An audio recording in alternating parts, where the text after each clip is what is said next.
Welcome to the What Really Happened radio show. Putting America first, second, and third. Here is your host, Michael Rivero. And aloha, America. Welcome to our show today. It's Wednesday, October 9th, 2013, middle of the weekday, hump day, starting that long, slow glide down to Pauhana Friday and another crazy, insane weekend. It is day 9 of the government shutdown, except it's not much of a shutdown because bit by bit, they're turning it all back on. All the Pentagon contractors are back at work. All the people who are not at work are going to get their back pay, so this whole idea that this is all about cutting costs is nonsense. The House is meeting right now to vote to reinstate the death benefits for the families of those military who have been killed in these wars of conquest, which I agree with. They should do that. CDC has recalled much of their staff to deal with the salmonella outbreak, and so the shutdown remains only on those things that are very visible for propaganda purposes, the national parks, the national monuments, and so forth and so on. We got a lot of stuff to talk about today. The phone lines are open, 800-313-9443, 800-313-9443. Manny's in our control room, his hand hovering over the phone, ready to swoop on down when you call in with your opinions and observations. A couple of program notes tomorrow. Kevin Barrett will be sharing the microphone with us, talking about his new book, Dynamic Duo. And next Tuesday, October 15th, Jim Traficant will be joining us on the air to talk about current events. And, of course, Claire will be joining us here on Friday in our third hour. Now, Obama is once again calling the congressional leadership up to the White House to wag his finger at them and scold them. This time, however, it's a little bit differently because he's staging them. And right now he's got the House Democrats are going up to the White House to be talked at. Then after they're done talking, he's going to meet with the Republican leadership. And there's no indication about why he's doing it this way, but I'm going to speculate a little bit here.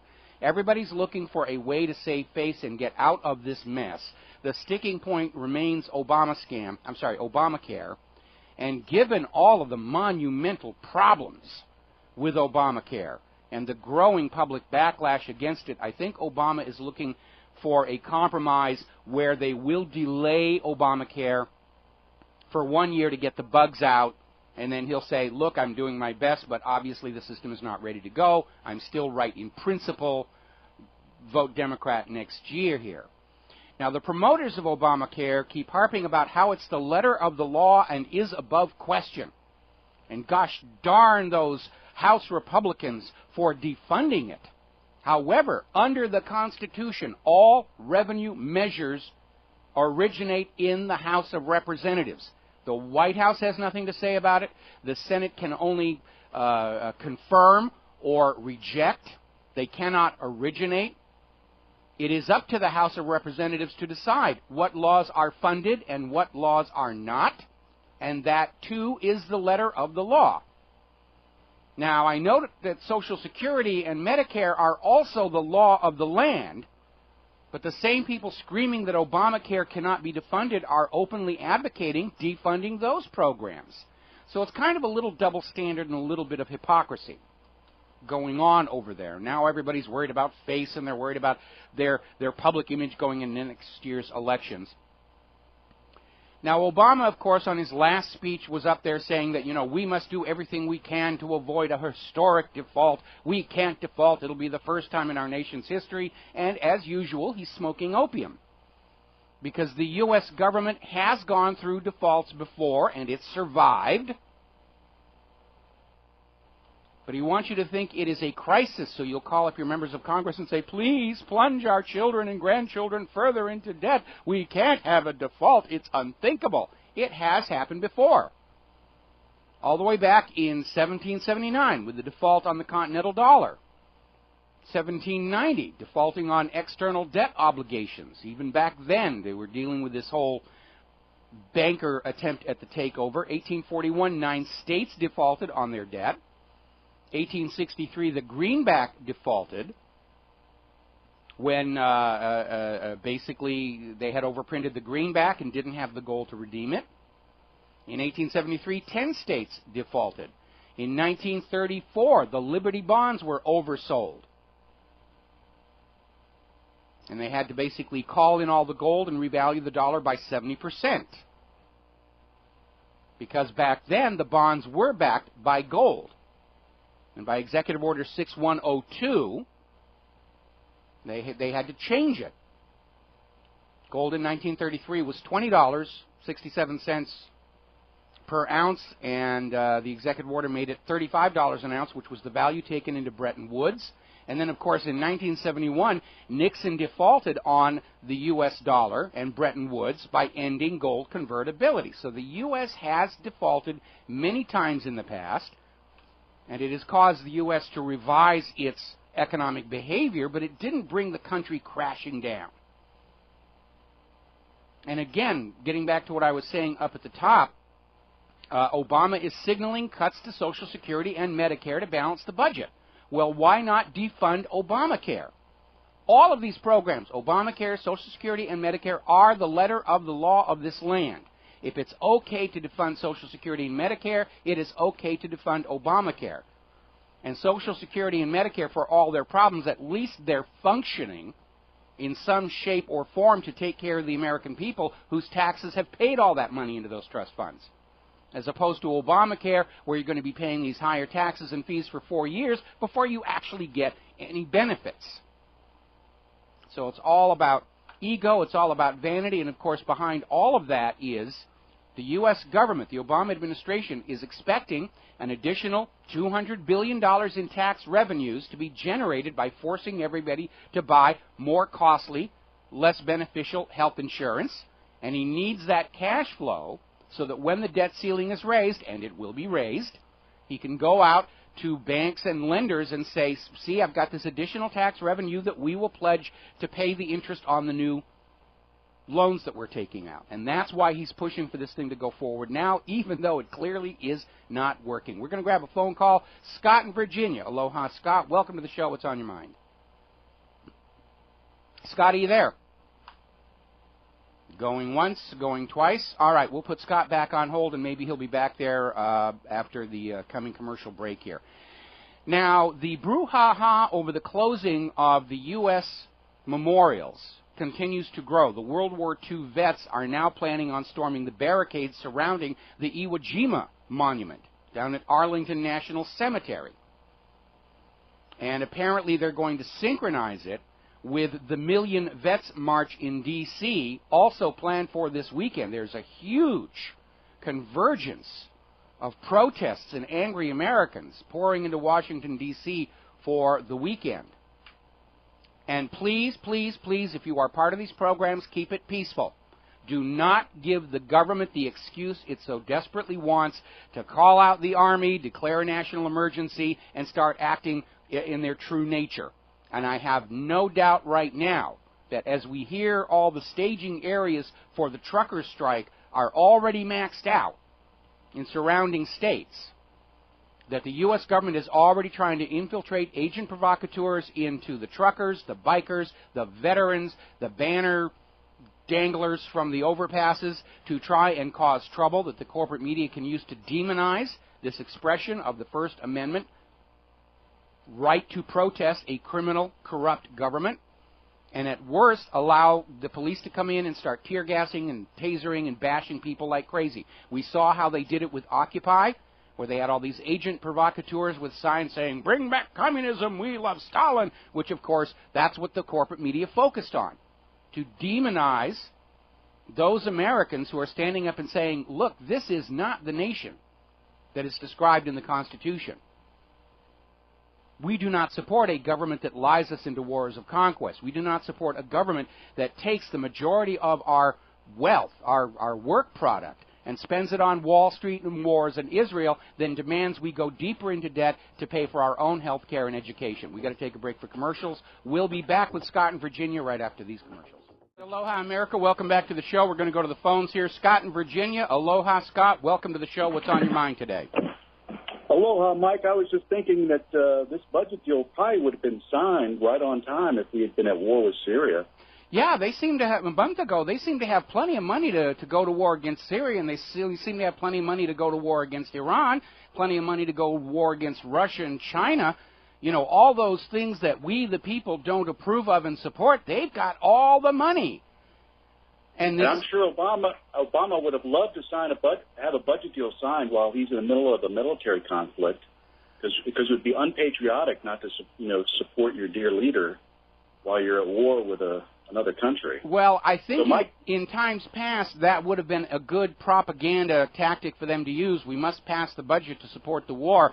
But the White House and Congress are very much aware that all of these wars are opposed by the vast majority of the American people. And the American people want these wars defunded before there are cuts to our social services, our education, health, roads, bridges, and so forth. I mean, we're on a war economy. They didn't announce it. They didn't want to put it out there because they knew people were going to oppose it, but that's what it is. Everything they're cutting spending on is taking care of the American people and propping up Wall Street and continuing these wars of aggression.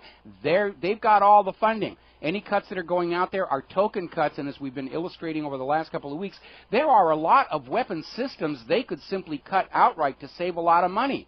Like these, we were talking about these two fleet oiler ships built at a cost of $300 million that went right from the construction yard to the scrap heap. These new littoral combat ships, which even the Pentagon admits are woefully ineffective. They're underarmed, under-armored. Their electronic systems are wide open to outside interference and hacking.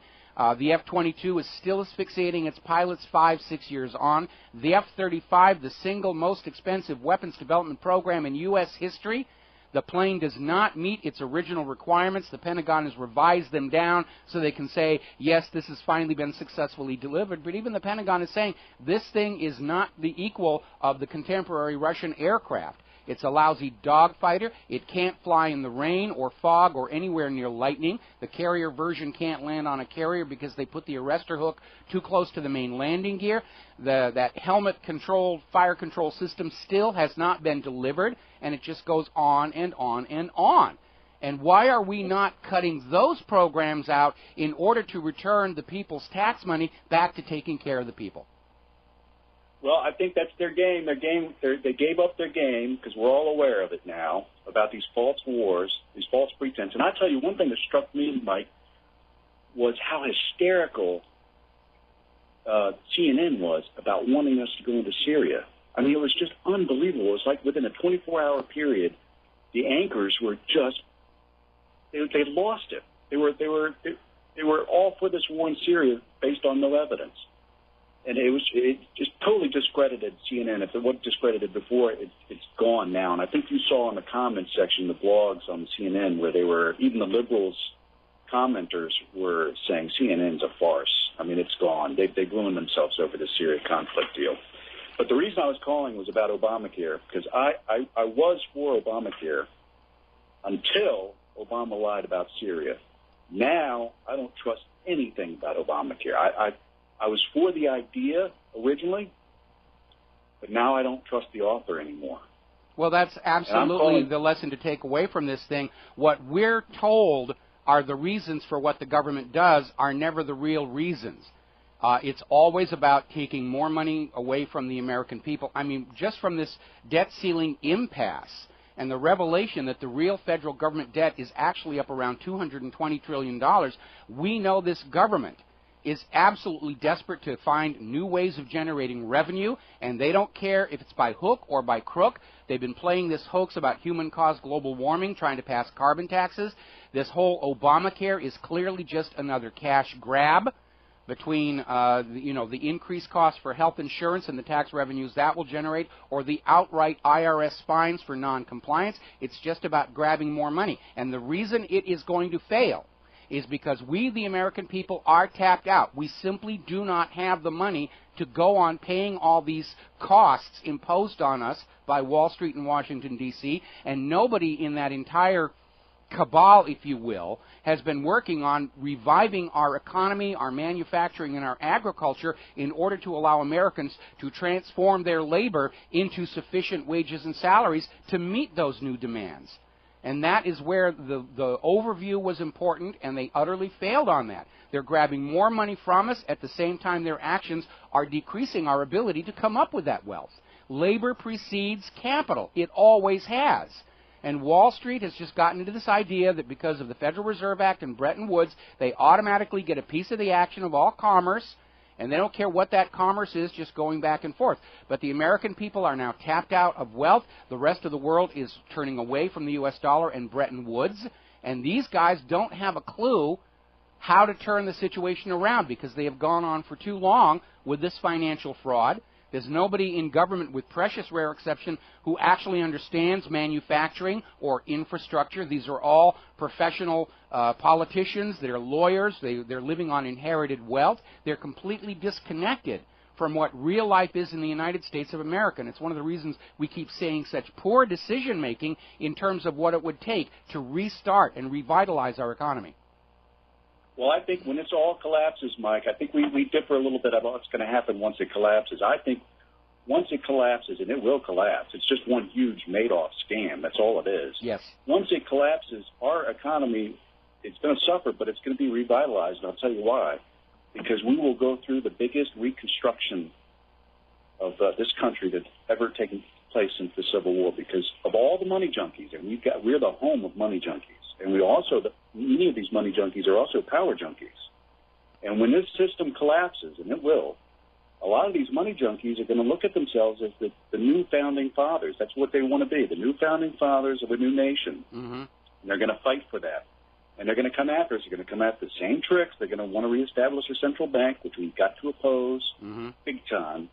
But it's going to be brutal. I don't think it's going to be like the Soviet Union breaking apart, because there's some big differences. One, the Soviet Union did not propagate the biggest financial scam in global history on the rest of the world. They were kind of insular. They oppressed their own people. They didn't oppress other people. They didn't have 200 bases around the world causing wars left and right like we've been doing over the last 30 years. So there's going to be some repercussions for that. It's not going to be peaceful, but it shouldn't be peaceful. Because if it's peaceful, then it's controlled. It's by the same bankers that have been running us into the ground. This is not going to be a peaceful disintegration. Just like the revolution. Obviously, my goal and my agenda for the last 20 years that I've been doing this is to keep things as peaceful as possible, because when these transitions become violent, the wrong people wind up being killed and crippled. And I'd like to avoid that. But I understand, I'm hearing it from a lot of people, that there will be a degree of violence involved, and it's probably going to be initiated by the federal government as a last-ditch effort to cling to power and say, we're still the government, however bad it is, we're still the government, and we're going to tell you how the new economy will work, and we do have to be prepared to stand up and say, no, you won't. You know, we reject this private central banking model, and if you're going to support that private central banking model, we do not recognize you as the legitimate government of this land.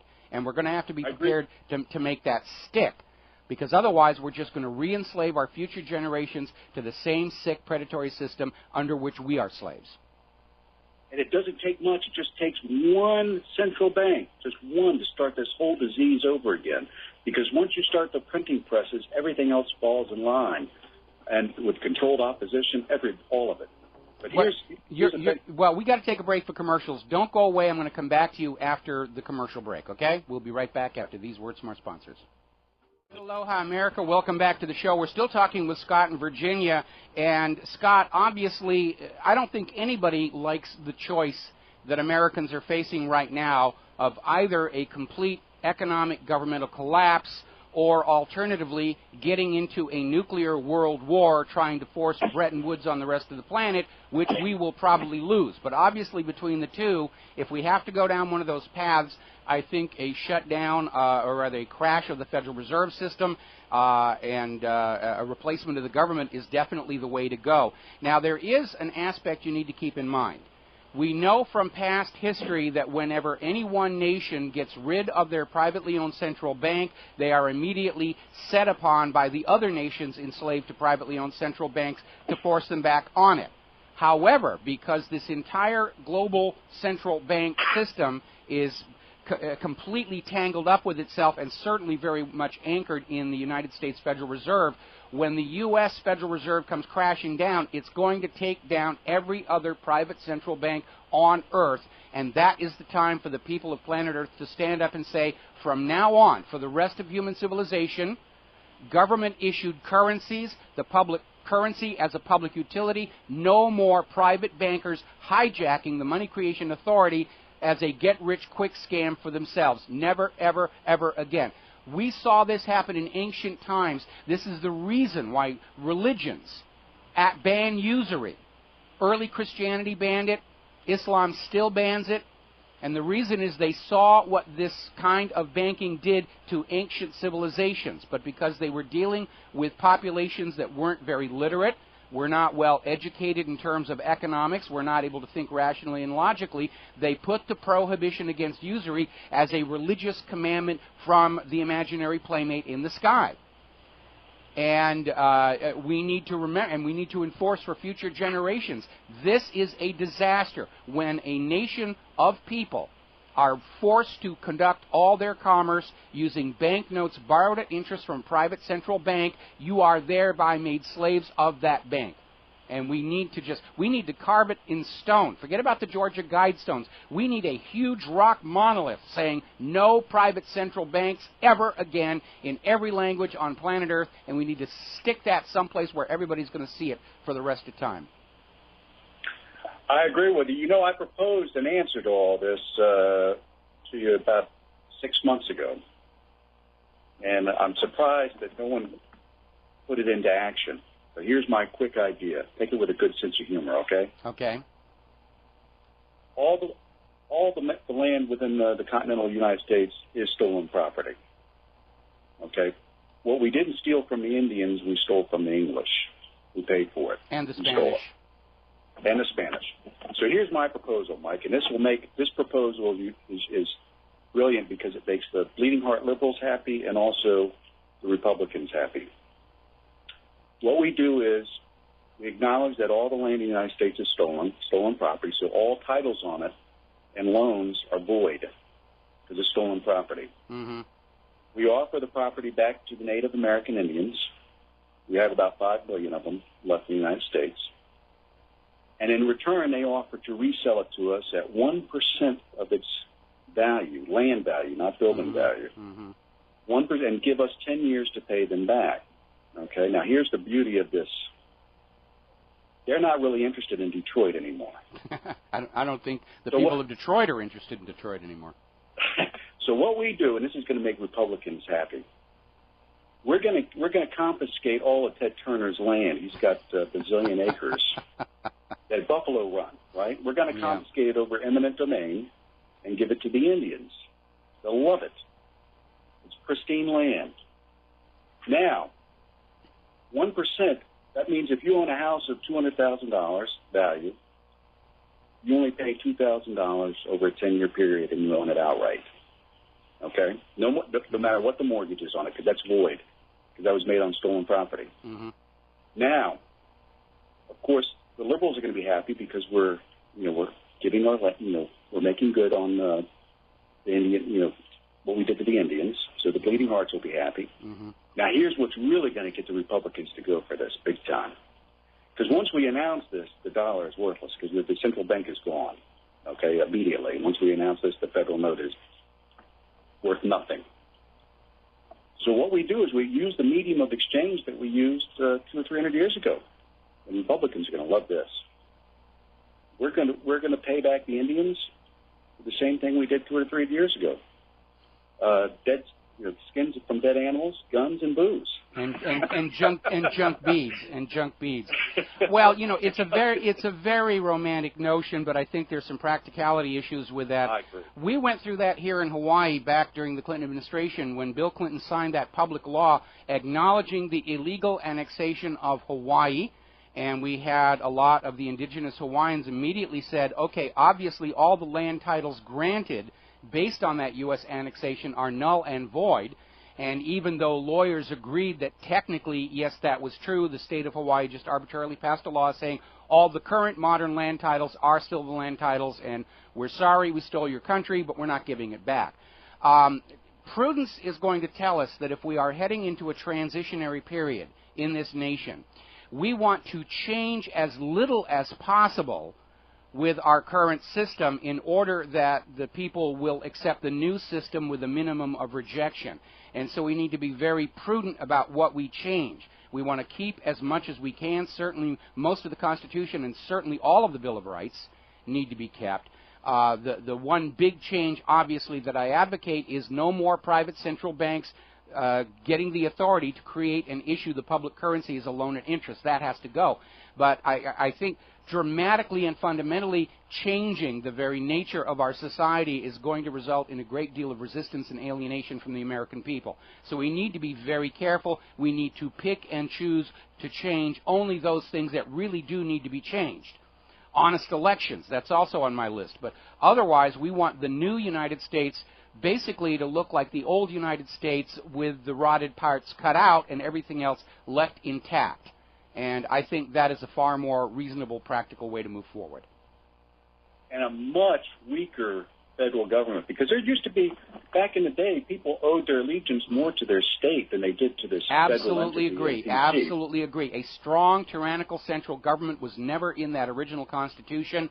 And obviously, you know, one of the changes we are talking about is power goes back to the states, power goes back to the people and the local communities.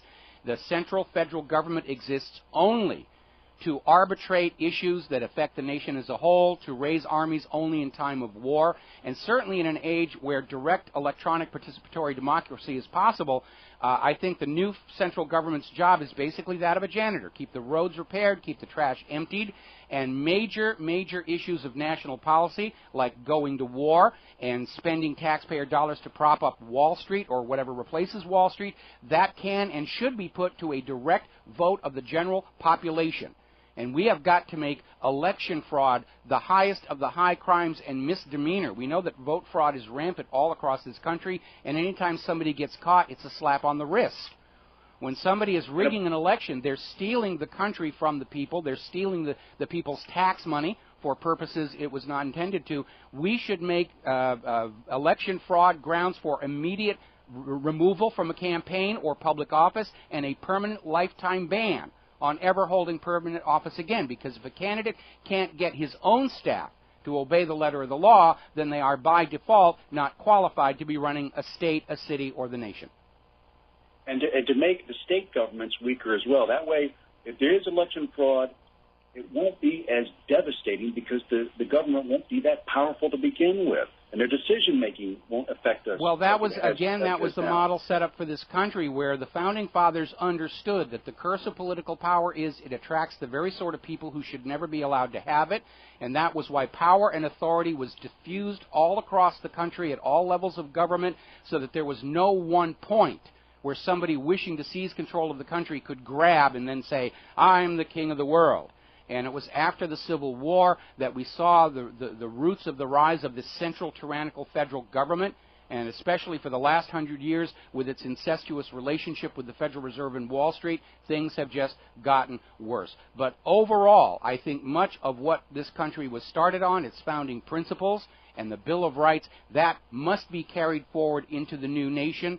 The less we change, the easier it's going to be to get the American people to say, yeah, this is a good thing. We've got to take a break for commercials. Thank you for the call. Scott, we've got another caller waiting on the line, and we'll be right back.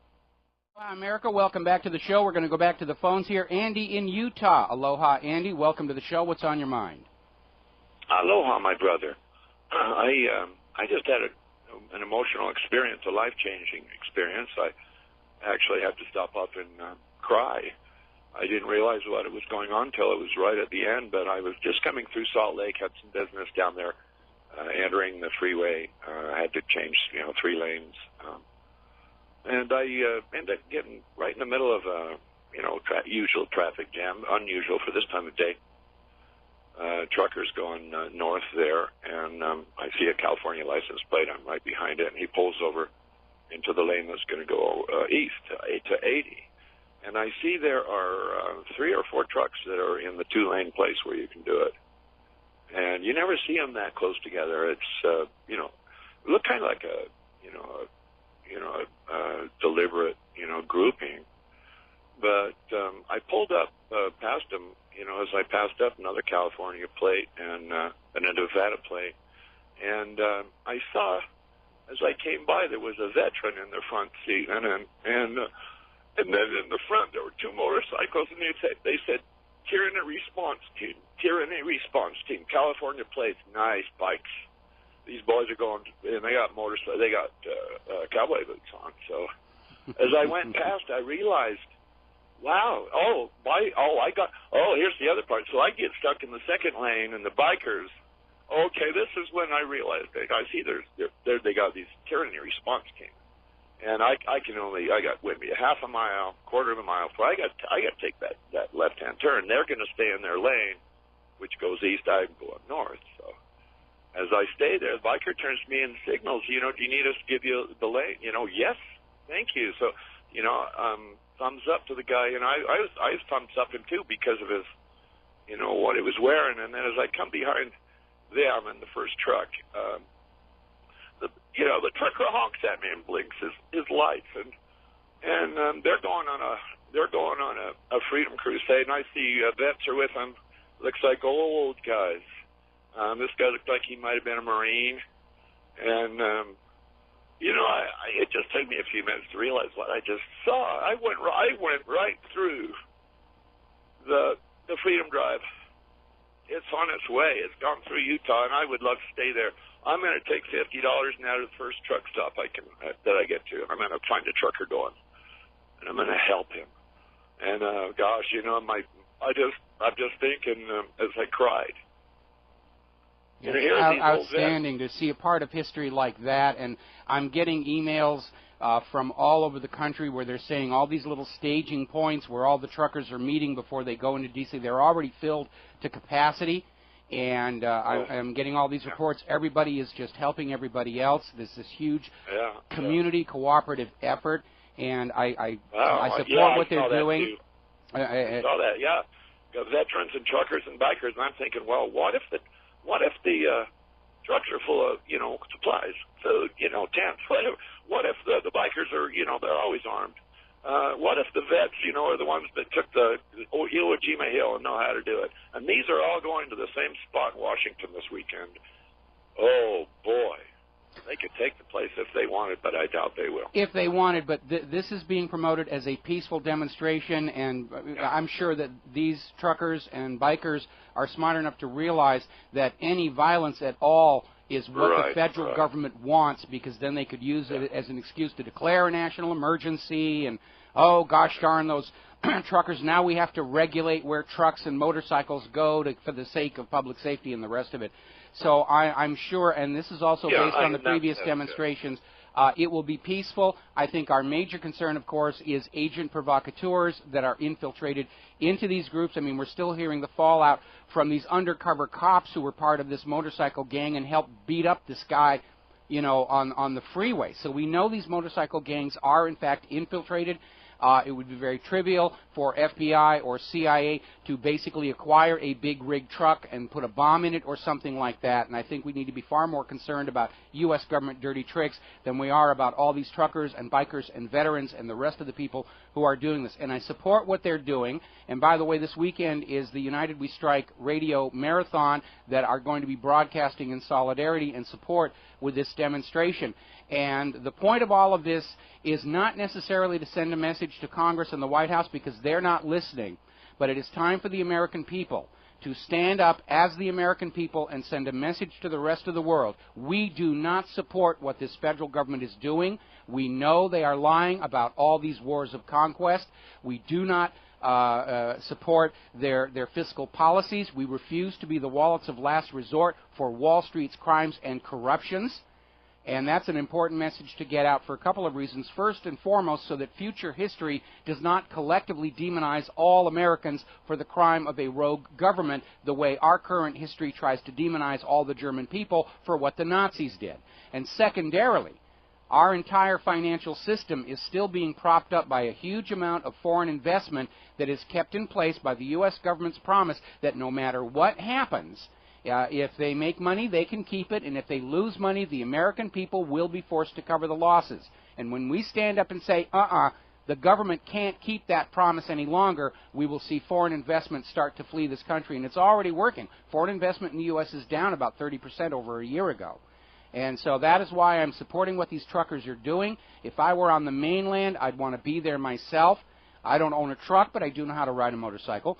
And when you see these people on the road, wave at them, flash your lights, let them know that you know what they're doing and that you are their friend. It is so important. Michael, okay, I'm just going to push you. I love your wisdom and your articulate. This thing you posted last week's gone viral now about the question, the real question. Mm-hmm.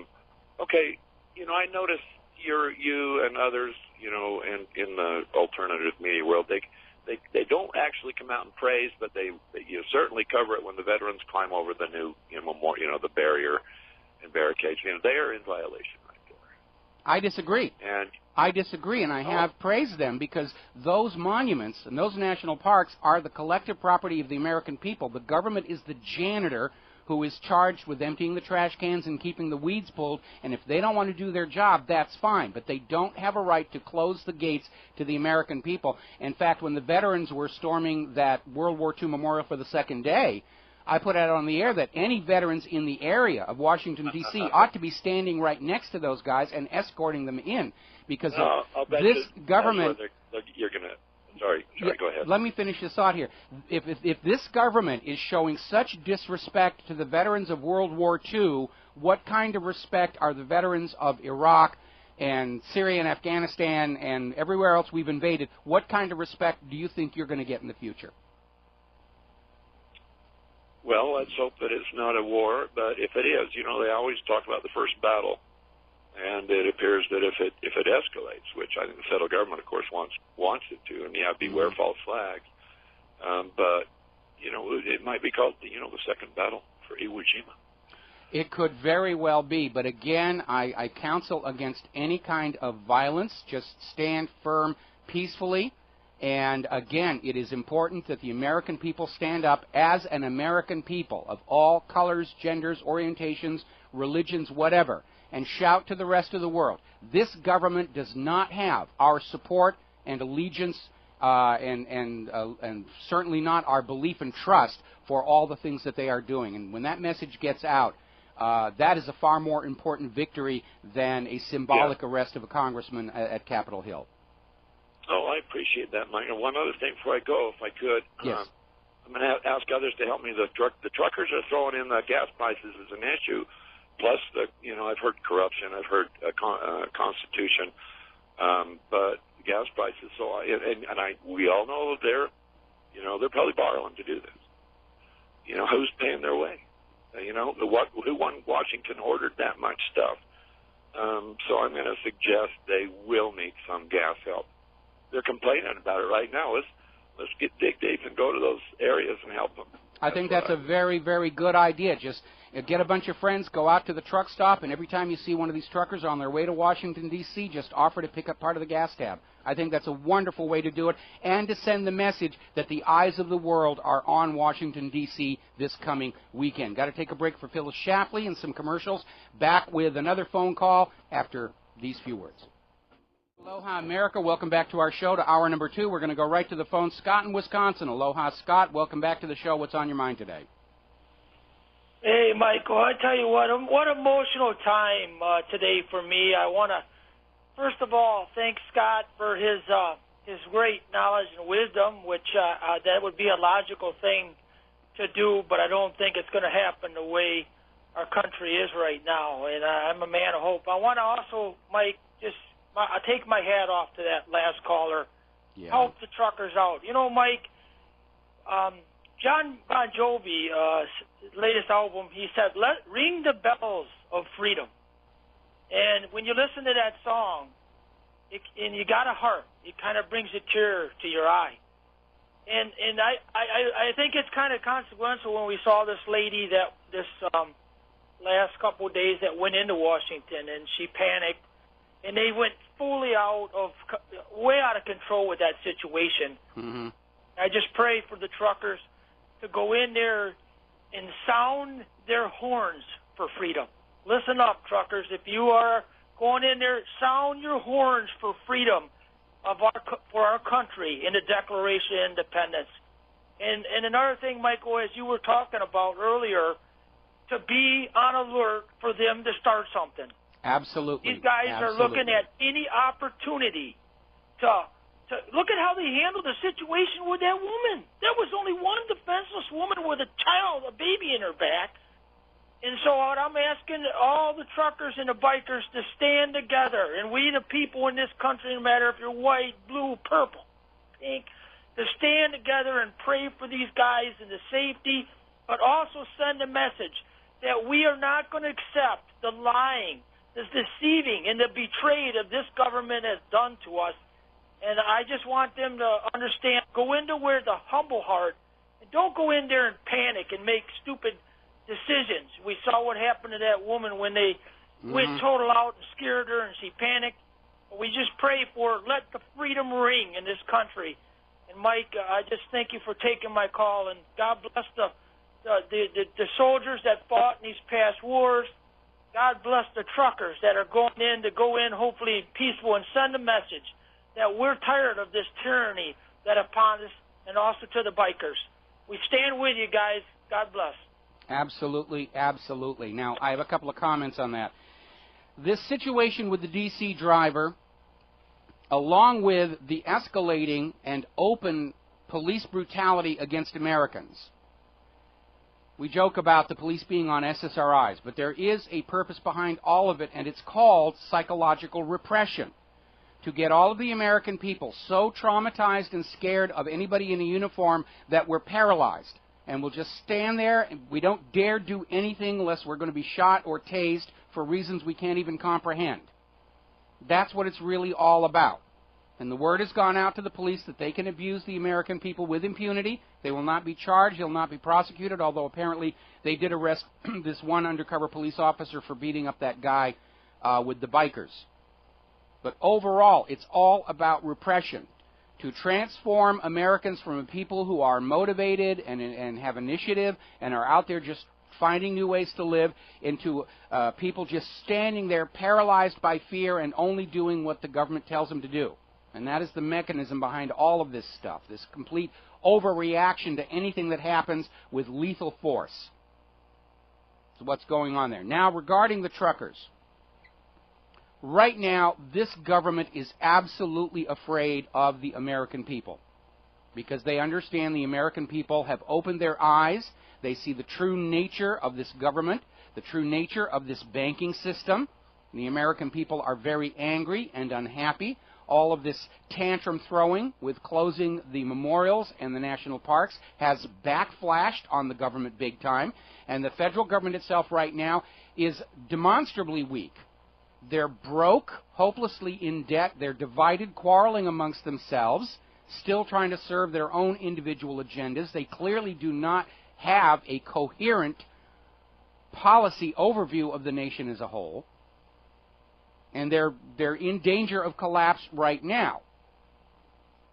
And obviously, from reports we're getting across the country, this demonstration that is going to be taking place in the nation's capital over the weekend is going to be large and impossible to ignore. And we're certainly going to be covering it here in the independent media as much as we can to send that message to the rest of the world. We, the American people, are not supporting this federal government in its wars, in its looting of other nations, in its looting of this nation to please the money junkies. And that's an important message to get out. And so I absolutely guarantee you that somewhere in the bowels of power, a few of those brown lumps are now sitting together and saying, what can we do to turn this around and turn it to our advantage? Well, I know, we'll just go out and we'll buy our own truck and create a phony ID for the registered owner. We'll put a big bomb in the back of it, and right in the middle of this demonstration, we'll set it off.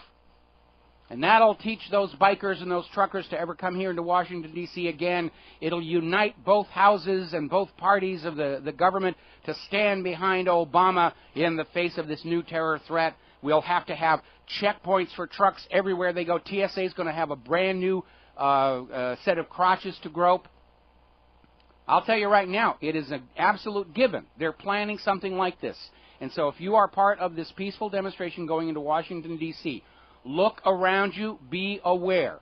The worst threat to you are these agent provocateurs, and again, this beating of this SUV driver by these bikers, which included undercover cops. You are infiltrated right now. Anybody who's out there calling for violence is probably an FBI or DEA undercover informant. and you isolate them and you stand around and say, this person does not speak for us. He does not act for us. He's probably an undercover informant. And you bikers know what to do with undercover informants. You don't need me to tell you that. But right now, this government is so fragile that a mass uprising of the entire American people, all at once, all across the country, screaming to the rest of planet Earth, we are not part of this insanity, moves it closer to the whole shebang coming crashing down. And they're scared. I'm already getting a flood of emails from email addresses I've never seen before in my entire life saying, oh no, those truckers, they're betraying America by not delivering their groceries and not staying in the place where they're supposed to be and doing what they're supposed to do. They're clearly out there trying to find some way to derail this or make it look bad. And you need to be alert, because the biggest enemy of freedom in this country is the United States federal government. And the common enemy of all mankind is that private central bank issuing the public currencies alone at interest. I am not advocating violence. I'm advocating against it, because that is what the government would love. Somebody in that crowd starts shooting a gun at the Capitol building or the White House, and they will call in the Army. In fact, I would not be surprised if we see pre-positioning of U.S. military forces around Washington, D.C. over the next few days, to demonize those Americans standing up for their constitutional rights, to exert even greater draconian control over the United States of America. But you know something? Have you noticed how everything the U.S. government has been doing to try and reassert their control only makes them look weaker, only underscores that they're out of control, and only enrages the American people more? So I absolutely support a peaceful trucker convoy through Washington, D.C. I support the bikers riding together with them peacefully in solidarity. I support all those people who are going to be hanging banners off the overpasses saying impeach the entire government or impeach whoever it is that they're after. Because it is vitally important that we, the American people, stand up and be seen by the rest of the world as clearly not supporting this criminal government. Going to take a break for commercials. We will be right back. And aloha, America. Welcome back to the show. And I want to talk about Obamacare. And I want to hit you with a couple of concepts. When you have the choice whether or not to buy a product or service that motivates the company providing that product or service to make that product or service attractive, with good quality, good service, low price, they have to convince you to trade your money for what it is they are offering. When the government orders you to buy a product or service, that incentive by the companies to make their product attractive goes away. And the only incentive remaining is to maximize their economic return from that. We saw that when auto insurance was made mandatory. Prior to mandatory auto insurance companies had to work to make their products attractive to you, the consumer, with low premiums, reasonable deductibles, good claims service, and rapid payout of benefits on those claims. When auto insurance was declared mandatory by the government, the incentive by the auto insurance companies to provide attractive products went away. And we saw premiums and deductibles go through the roof and quality of service evaporate, because the only remaining incentive was to maximize the profits. And we're seeing the same thing with Obamacare. And I want to go one step further. In the land of the free and the home of the brave, it is supposed to be up to you where you will spend your money. Now, when this nation was started, to give you the obvious example here, banking was optional. Banks were off to one side. The flow of currency went from government creation of currency into circulation, circulate among the people, and back to the government directly. Banking was an option. You could choose whether you wanted to deposit some of your money in the bank for savings accounts. You could choose whether or not you would borrow from the bank to finance whatever it was you were trying to do.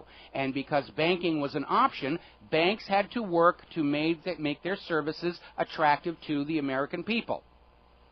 with high interest on savings deposits, reasonable low interest on lending, and profiting from the straddle therein. And they had to provide a service to be attractive. You could live your whole life in the early United States without ever going to a bank. But the government has made banking mandatory with the passage of the Federal Reserve Act, because that money in your pocket right now entered circulation as a loan at interest, and as it passes from hand to hand to hand to hand, it's accruing interest to that bank. You have lost your freedom to say no to the banks.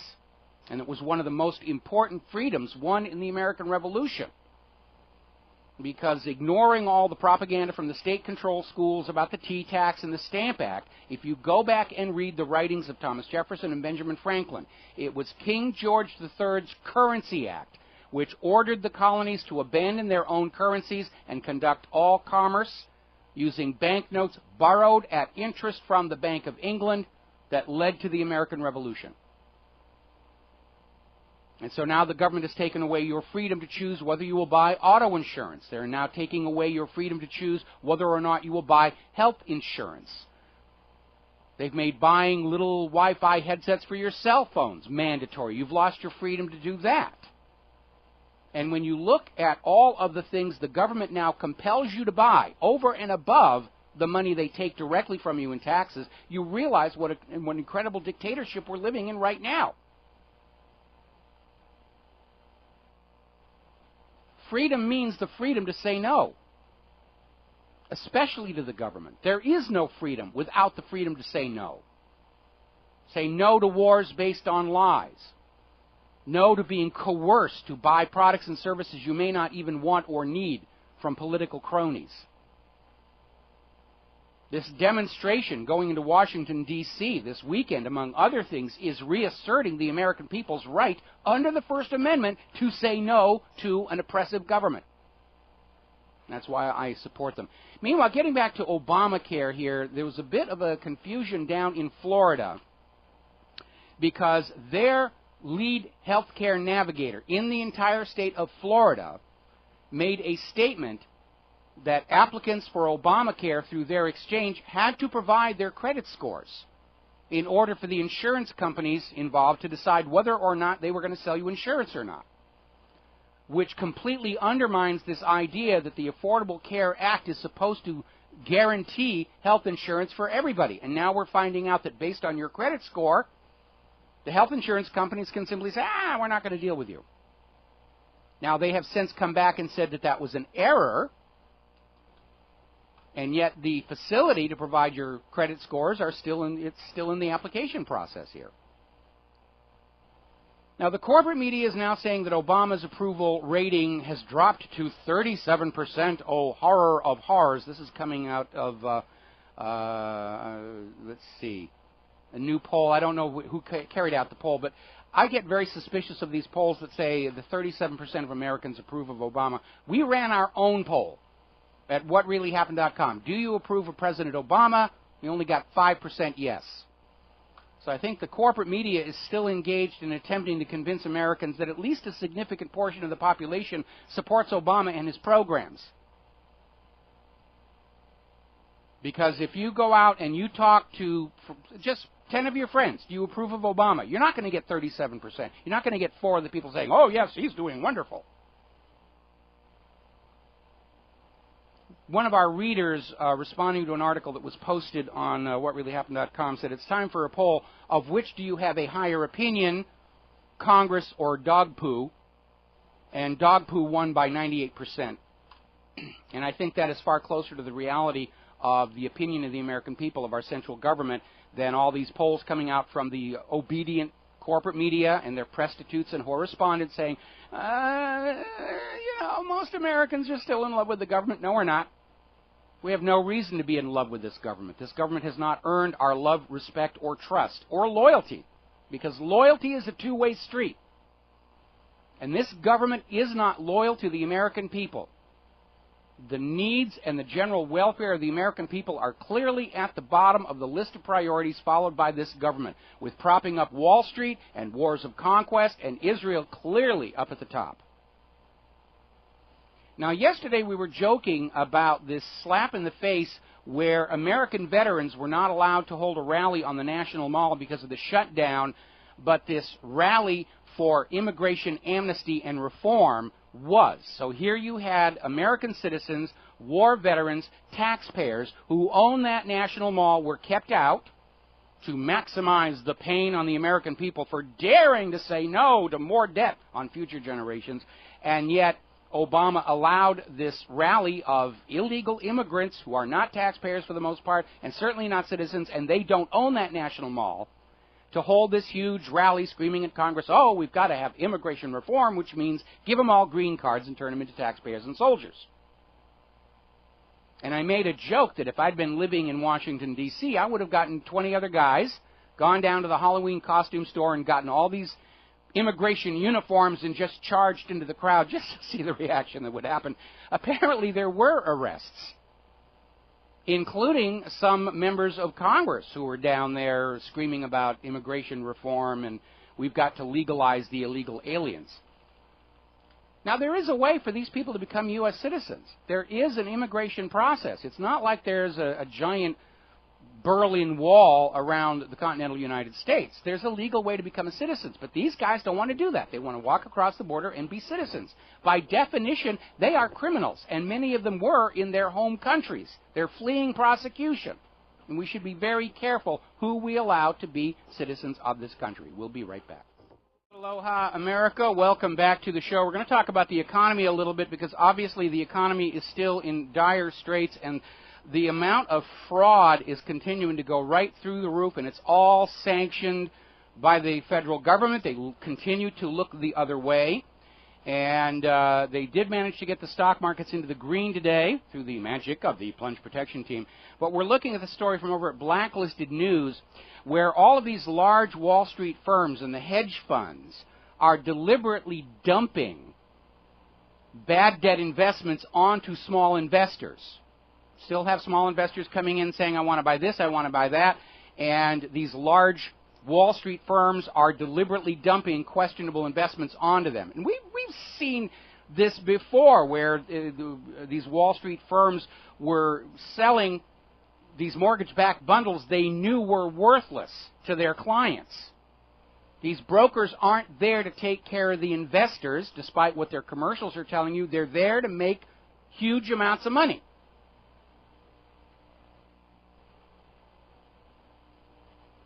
Now, a lot of people are talking about wealth inequality in this country, and they're talking about how much the 1% have and how much the 99% have. But it doesn't tell the whole story.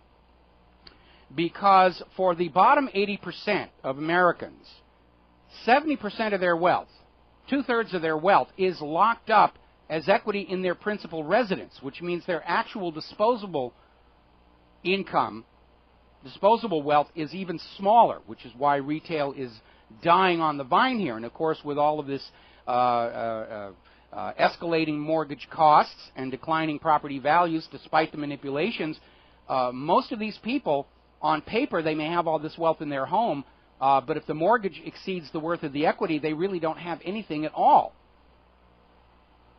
And it's basically a reminder that however bad the corporate media is admitting the wealth inequality is in this country, it's really much, much worse.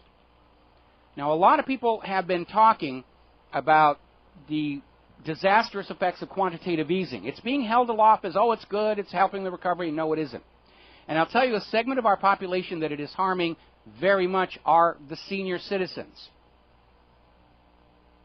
And that is because we have the previous middle class who spent their lives working and investing, and they've got their money in investments that are tied to the prime interest rate. And that means as the Federal Reserve continues quantitative easing, loaning out vast sums of money at close to zero rates to fund the U.S. government spending and to prop up Wall Street's banking cartel, those seniors who are living on their investments aren't getting return on the investments, and they're having to dip into the principal sum. And so through this quantitative easing, our senior citizens are literally having their investment wealth siphoned away because they're having to go cash in a stock or something to pay for next month's groceries rather than living on the dividends they thought they were going to be getting from those investments. The last official act of any government is to loot the nation, and we are well and truly in that phase right now. Now, I have gone on before about this practice of unpaid interns, which I absolutely oppose. When I was still running my animation and visual effects shop here in Hawaii, I was approached by the local university saying, we've got students who'd like to be interns, and my response is, if those students are good enough to work here, I will pay them. PGP, professionals get paid. We don't accept unpaid interns because I see it as just another form of slavery. These kids have worked their way or borrowed their way through school to acquire a skill set that should be marketable in a healthy economy. And instead they're coming out of school saddled with these $10,000, $20,000, $100,000 student loan debt, and they're being told they have to work for free for 6 months to a year before they're even considered for employment. My nephew, who graduated top of his class in college, worked for 6 months as an unpaid intern before he actually got a paying job. I consider this an absolute abysmal exploitation of the younger generation and our college graduates. And now there's another story here. This is out of Business Week. And this is a story coming out of Phoenix, Arizona, where this young woman went to work for a Phoenix satellite television as an unpaid intern. And she was sexually harassed by her supervisor on a couple of occasions. So she left Phoenix Satellite Television and filed a sexual harassment lawsuit and was told by the U.S. District Court for the Southern District of New York that because this girl was an unpaid intern and not an employee, she was not covered by the laws regarding sexual harassment in the workplace. So if you're a real hottie and you're working as an unpaid intern in a company, it's open season on your bod, according to the U.S. District Court. We're seeing a return to the corporate abuses of workers that were typical in this country back in the 1930s. If you have ever listened to the folk music of the time, 16 Tons, they talk about owing your soul to the company store. There were hideous abuses of workers by corporations. It took the Russian Revolution and the possibility of a similar revolution in this country for the owners of corporations to back off and say, all right, we've got to back off the abuses and let them have their unions and give them decent wages and salary and some protection, or we're going to have a workers' revolt in the United States. And have you noticed that ever since the Soviet Union collapsed or was brought down, American corporations are returning to those arrogant business practices of the 1930s. They're trying to turn the entire nation into a corporate store, into a company store, where no matter how hard you work, you can never pay off your debt to that company store. First and foremost with that Federal Reserve. All righty, we're going to go back to the phones. Peter in Los Angeles. Aloha, Peter. Welcome to the show. What's on your mind? Well, Michael, I wanted to talk about that immigration fiasco on the mall earlier this week. But while you were talking, I also wanted to chime in and say, just a couple months ago, the city of New York, these are public employees and public offices, there was a story where interns and prospective job applicants, women were having to pole dance and strip at parties. Oh yeah, I remember that. Remember that? Yeah. Just to remind you of that one, but because I read it on your website. But the other one was back with the mall and how that's being politicized and immigration. In '94, Bill Clinton, in preparation for the '96 election, fired off a memo to Doris Meissner, who was the head of the INS at the time, and it basically told her to naturalize as many people, do whatever she needed to do to naturalize as many people so they could be ready to vote for the '96 election. Yeah. And get Clinton elected. And so they streamlined the process, which is of course codified into law. I mean, they have to take the classes, they have to do this, they have to do that in order to be, properly naturalized. However, Meissner and Clinton allowed them to streamline it, and among the things that they streamlined was they had no criminal background checks, which of course the FBI has. The primary job they have as liaisons at embassies around the world is people apply and they do a basic background check on them, wherever they might be from France or Gabon or wherever it might be. And so Clinton did away with that in order to get reelected. And so there, of 1 million people, that went through this process early, they were completely unvetted for criminal background checks. It still infuriates me to think about it. But at any rate, just wanted to remind people of how long this thing has been, how politicized it's been for such a long time, particularly by the Democrats. Yeah, it is, and I know that's a big part of this whole instant amnesty where there's a quid pro quo. We, the Democrats, are going to make all the illegals legal, and you will vote Democrat from here on out. And it's got nothing to do with the quality of life for these people. It is certainly bad for the American economy because we don't have enough jobs for the legal American citizens, and a flood of newly created legal workers is only going to drive wages and salaries down even faster. At a time when the government and Wall Street are trying to extract more and more money from the American people. And when you have the same amount of money for pay spread across a larger body of workers, tax revenues are going to drop. That's just the way the math works out. Well, I thought that Clinton at the time should have been impeached for what he did. And, he was impeached. They just refused to remove him from office. We got to take a break for commercials. Peter, I'm going to let you go. We got another caller waiting on the line when we get back from these words from our sponsors. Aloha, America. Welcome back to the show. We're going to go right to the phones. Kathy in Massachusetts. Aloha, Kathy. Welcome to the show. What's on your mind? I want to refer back to the caller who mentioned the illegal immigrants, et cetera, and just bring it back around to being priced out of the market for health care, denied health care for graduate school. I was verbally accepted to Tulane University. The woman said, the administrator said, she said, honey, if you want in my program, you're in. I like the way you communicate, all right? But I was denied access to health care. I couldn't jump that Grand Canyon for trying to earn, more money to pay for the health care in the system. So I have been told. I was in Texas when I had a root canal failed tooth. I mean, my face has been eaten off. I literally look like I've been ice-picked in Harlem, okay? When I went back to follow-up after, the head of the oral surgery clinic that day said, okay, we're going to admit you, we're going to do a CT because it could all be connected. So finally, someone's doing the right thing. Her decision got trumped by some old baby boomer, country club Republican coming out, when I came back down the hallway from lunch, and he said, oh, come on in here. Bottom line, I had covert rationing because of my insurance coverage go on. So then a young resident, they didn't even communicate to me they had canceled the CT that needed to be done. So a young resident came in, and they ended up packing my face like a truck driver's butt because of my health care coverage. I'm not kidding you. Mm-hmm. And my face was numb, so I didn't know what was going on. So I go back for follow-up.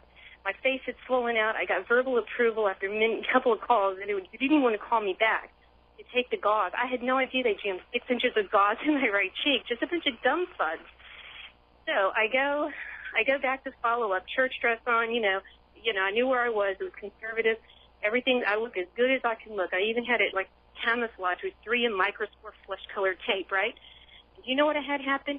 Some little resident comes in, some uppity, and if I can say, I'm white, some uppity white frat boy, probably never broke a sweat off of a tennis court in his life, all right? Mm-hmm. He comes in, and I'm explaining being priced out of the market, all right?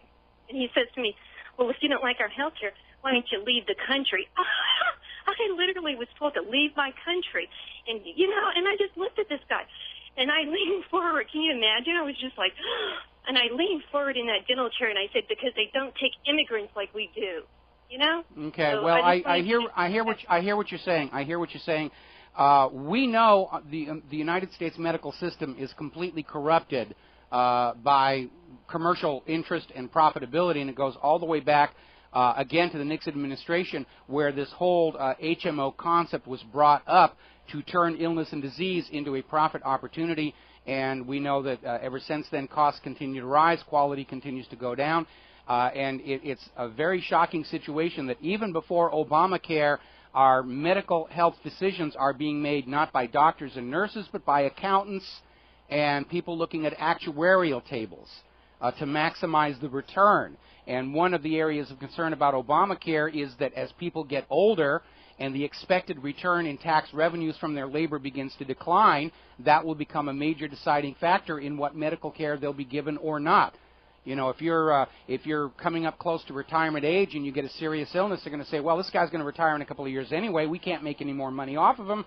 You know, so give him a couple of grade 3 placebos and send him home. And I am well aware of the pitfalls of Obamacare. I actually went to D.C. and protested Obamacare 3 years ago, but I'm sorry, but many of the libertarian conservatives, they weren't there. They were nowhere to be found.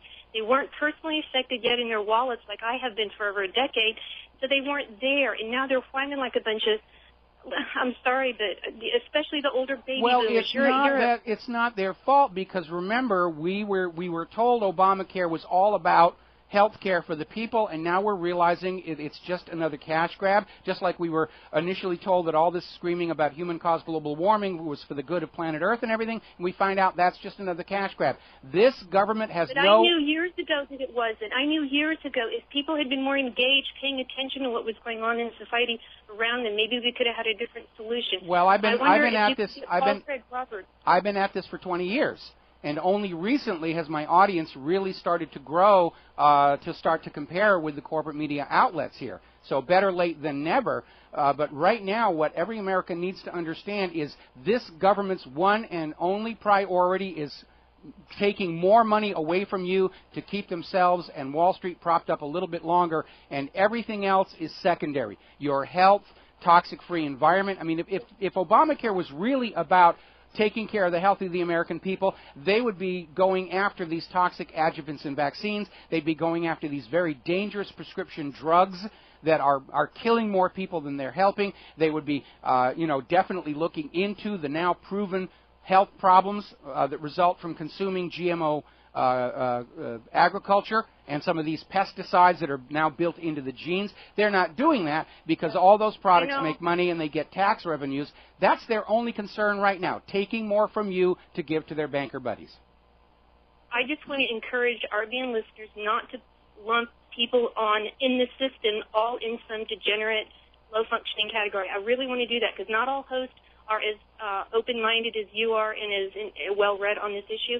And I wonder, could you get Paul Craig Roberts to come on? He did some amazing writings back in February, March. Mm-hmm. He's intelligent. I think he could maybe give, if there are any options at this point, or just to discuss basically this healthcare breakdown, the system. Well, we've had Paul Craig Roberts on the show before, and judging by his latest writings, I think he's at the point of saying this system cannot be saved. It cannot be turned around simply because it doesn't want to turn around.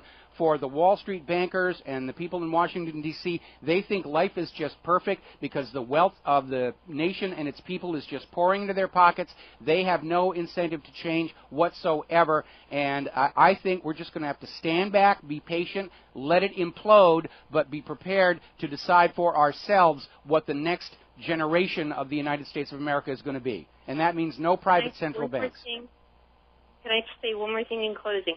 What I wish he could come on to talk about is not allowing, because I have heard this on other RBN hosts, do not permit this divide and conquer. And I have had two people recently, a little bit more progressive than some, start talking about, people like you and my mother, basically if we die off, if he could address that side of the coin, because I've heard other hosts lump people like me into the same category, like I'm some freaking lazy. No, I was brought back to my pharmacy. My pharmacy manager said, your work is stellar. The pharmacy fell apart when you left. So when Romney Care went in here, I had to change jobs every 90 days, which is not good for building a good resume, because I went into employer-based care at 90 days, and I would lose my insulin. I'd die without it. There's a eugenics thread running through the judgmentalism on many of the people. So that's why I wish you could bring Paul Craig Roberts on, is to not allow this divide and conquer. We have had him on. Well, we know that the federal government is always playing divide and conquer. men against women in the 1990s, blacks against white in the 1960s, and again earlier this year with Trayvon Martin. And that's why I'm always talking about we, the American people, as a single people, need to unite and recognize the true enemy of all the people, and that is that central federal government and private central bank. Got to let you go here. Coming up on a break, we're going to switch over to Ralph in California real quick. Aloha, Ralph. Welcome to the show. What's on your mind? Hi, how you doing, sir? Yeah, just two things. One is that do you think the illegals were able to go, or the protests on illegal immigration, not against, but for at the White House Mall was the way to divide and conquer, pit against the veterans and all that, and where people will just have more of a race issue on it? Well, I think basically it was very short-sighted that Obama set as a policy that all the national monuments and parks are going to be closed as a propaganda device to coerce Americans into going along with condemning our future generations to even greater unpayable debt. And then because he's all for this amnesty for illegal aliens to turn them into instant democratic voters, he just said, yeah, let them use them all. And I don't think he really understood how that was going to be perceived by the veterans and the American people. And it's one more reminder that I think Obama and most of the White House are either on SSRIs or they're just so totally focused on immediate agenda that they have completely lost the overview of what's going on out here in the country. We got to take a break. Okay, Ralph, okay. I'm sorry to cut you off, but we've got to take a break for Phyllis Schlafly and commercials, and we'll be back with hour number 3 after these few words. Aloha, America. Welcome back to the show. It's hour number 3. The phone lines are open, 800-313-9443, 800-313-9443. Dan the man is now sitting at the control console, twiddling the dials, keeping us out of trouble, his hand hovering over the phone, waiting for it to ring as you call on in with your comments and observations. Now, turning over to some of the international news, Libya is continuing to express their extreme displeasure over this U.S. incursion into their sovereign territory to grab who we are told is an al-Qaeda terror suspect behind this embassy bombing back in the 1990s. Now, in theory, this man, Abu Anas al-Liba, was already captured back in 2002. And what this man's family are saying is that this guy is not Abu Anas al-Liba, he's actually a pizza chef. But I think Obama was trying with these twin raids into Libya and Somalia to score a couple of terror war victories to hype the terror threat and to basically distract from the budget impasse and certainly distract from the failure of the Obamacare system, which nobody can come up with any kind of accurate numbers that this thing is working in the first place. And the Somalia raid turned into a disaster. The SEALs were apparently discovered, lost the element of surprise, and had to retreat. And it looks like they may have gotten the wrong guy in Libya. The government of Libya, even though they are the government of Libya thanks to a U.S. intervention against Gaddafi, are now standing on their rights as a sovereign nation and say, you bring this guy back. If he's guilty of a crime, we will try him in our court system, without waterboarding him, and it's an affront to their national sovereignty, and it's a violation of international law. When you send armed forces into another country without their knowledge and permission, that's an act of war. The United States has committed an act of war against Libya, who, at least up until that incursion, were supposed to be our friends. Meanwhile, the people in Libya have suffered tremendously ever since the invasion by the United States to oust Gaddafi, get rid of his state-controlled central bank and the gold dinar, to reimpose private central banking on them. And as is always the case when private central banks are imposed on the people of a nation, their standard of living has gone into an absolute plummet. There is still infighting and warring over access to the oil infrastructure there, and the entire nation is just in a serious, serious condition. 2 years after the so-called humanitarian intervention, they are on the verge of a humanitarian disaster there. Relations with Venezuela are continuing to deteriorate over allegations of economic sabotage by U.S. diplomatic personnel who were bribing Venezuelan companies to cut down production to make it more difficult for Venezuela to pay off their loans to U.S. banks. This is a classic case of the government that couldn't shoot straight.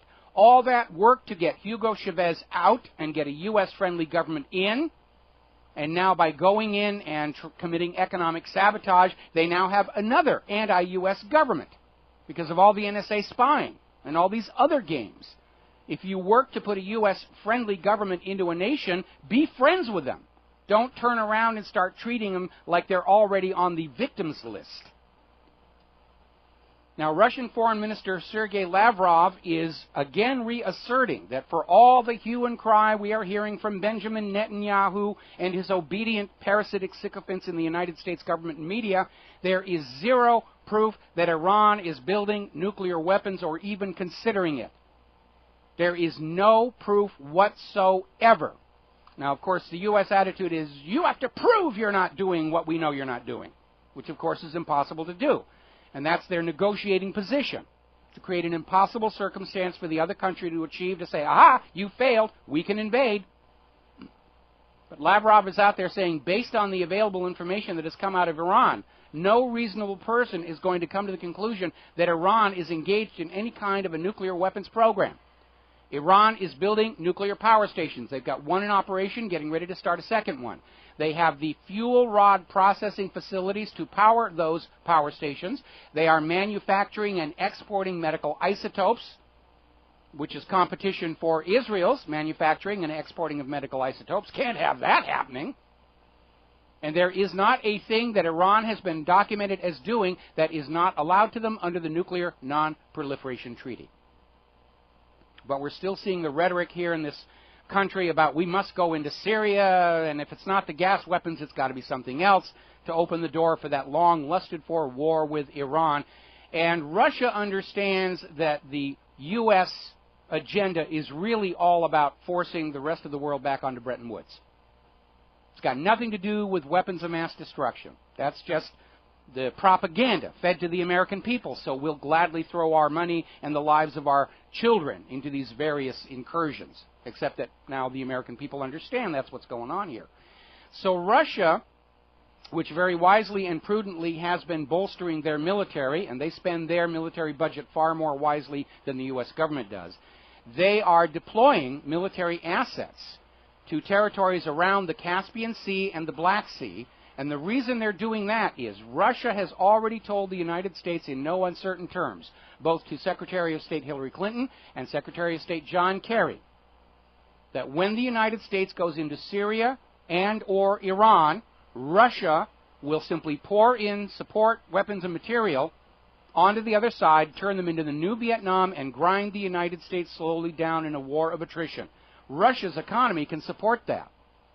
Under the new Russian republics, their economy is booming. They're exporting products. They have a huge trade surplus. And they stand in stark contrast with the United States, which has a huge trade deficit and getting worse every single day, and is hopelessly mired in debt and factionalism.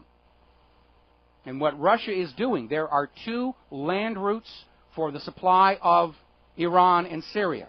And one is through that strip of land between the Black Sea and the Caspian Sea. That's why the United States and Israel have been in there trying to kick up Ossetia and Georgia to try and block that land route with a regional war to cut off Russia's access into Iran and Syria. And Russia is now fortifying that region to make sure they're in control of those lines of communication. The second one is down through Afghanistan. And right now, the United States has so angered and alienated the installed puppet regime in Afghanistan, they might very quickly turn around and say in Russia, yeah, sure, you can have rights of way through here.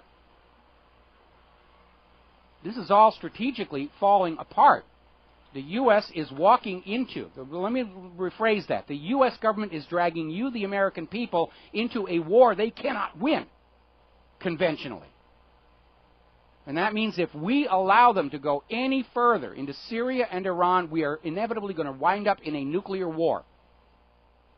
And for all that $35 billion that they have poured into the ballistic missile defense program, it will not work, because the latest generation of Russian nuclear warheads and Chinese nuclear warheads, because they're getting them from Russia, are maneuverable. They weave back and forth, they corkscrew, they dipsy-doodle, which makes ballistic forecast of where they're going to be and a ballistic intercept absolutely impossible. Now, getting on to Syria, Israel is now claiming that 2 mortar shells were fired from Syria into the northern Golan Heights, which is technically Syria's land, but Israel's occupying it. One of the 2 soldiers were injured. One suffered shock. Ooh, I'm shocked, I'm shocked. And the other was hit by a piece of shrapnel. Very, very minor injuries. But Israel's already out there screaming that Syria is attacking. We've got to do something about that. And, of course, common sense has to apply. Why would Syria, which is doing everything they can to avoid a war, fire mortars into the Israeli-occupied Golan Heights without provocation, knowing it opens the door to a U.S. and Israeli attack? The answer is they wouldn't. The gas weapon issue has been completely paralyzed by the Russian-Syria deal. They're just looking for another excuse to say, ooh, bad Syria, we must invade. We will be right back. Aloha, America. Welcome back to the show. And the corporate media is now reporting that Moody's rating agency on Wall Street has declared that the U.S. government is still creditworthy, even without an increase in the debt ceiling. Of course, Moody's was also out there screaming that all these mortgage-backed securities were AAA-rated investments back in 2008. So I don't know how much credence to give Moody's. They're part of the problem. They're there to pretend to be an independent ratings agency, but they work for the Wall Street investment firms to rubber stamp, yes, you should buy this, and you shouldn't. At this point, the reality is, with all due respect to Moody's, the U.S. government isn't creditworthy, because demonstrably it cannot pay its bills. It cannot balance its budget. It is simply going deeper and deeper and deeper into debt.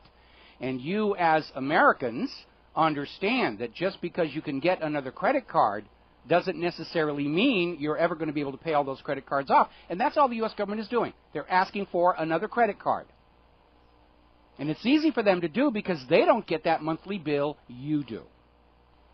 Now, another reason to question the creditworthiness of the United States government is this gigantic Treasury bond bubble that they have created over the last decade to support all this quantitative easing. And there is a Treasury bond bubble. They printed up a bunch of Treasury bonds to put them in the Social Security Trust Fund when they took out all that cash that was in there set aside for the baby boomer retirements. And now they can't redeem those Treasury bonds.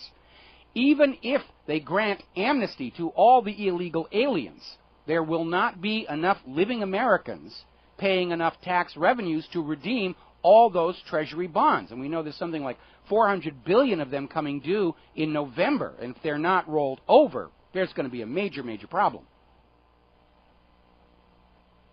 So Moody's is already out there saying, sure, you can loan more money to the U.S. government. They're always going to be good for it. No, they aren't. No government lasts forever. They go through a life cycle, born in the interests of the population, then hijacked and corrupted, then they become isolated and fascistic, and then they collapse, and that's where we're headed with this one. I wouldn't loan this government 5 cents, even if I had it.